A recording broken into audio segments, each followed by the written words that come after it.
মার্কিন নৌ অবরোধের মাঝে দুর্ধর্ষ অভিযানে হরমুজ প্রণালী থেকে যুক্তরাষ্ট্রের দুটি জাহাজ জব্দ করেছে আইআরজিসি।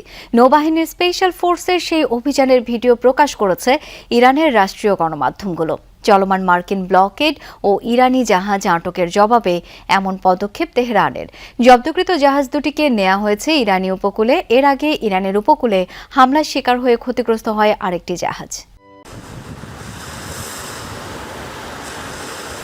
রীতিমতো অ্যাকশন মুভির স্টাইলে চলছে আইআরজিসির অভিযান। মুখে মাস্ক আর রাইফেল হাতে এভাবেই মাঝ সাগরে বিশাল কার্গো জাহাজে উঠে পড়ে নৌবাহিনীর স্পেশাল ফোর্স। ইরানের বন্দর ঘিরে যখন চলছে মার্কিন নৌ অবরোধ, ঠিক তখনই এমন দৃশ্য ধরা পড়ল হরমুজ প্রণালীতে। যুক্তরাষ্ট্রের ছোড়া ইটের জবাব পাটকেল দিয়ে দিচ্ছে ইরান। ওমান উপসাগরে দুটি জাহাজ জব্দের জবাবে এই অভিযান চালায় তেহরান। বুধবার স্থানীয় সময় সকালে ওমান সাগরের উত্তর পূর্বে নিয়ম লঙ্ঘনের অভিযোগে এমএসসি ফ্রান্সেসকা ও এপামিনন্ডাস নামের দুটি কার্গো জাহাজে এই অভিযান চালানো হয়। শুরুতে কন্টেইনার লক্ষ্য করে আইআরজিসির গানবোট থেকে গুলি ছোড়া হয়।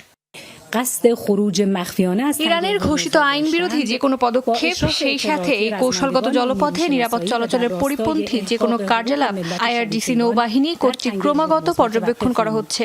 লঙ্ঘনকারীদের বিরুদ্ধে কঠোর ও আইনানুগ ব্যবস্থা গ্রহণ করা হবে। জব্দকৃত নৌযান দুটিকে নেওয়া হয়েছে ইরানের জলসীমায় উপকূলের কাছে।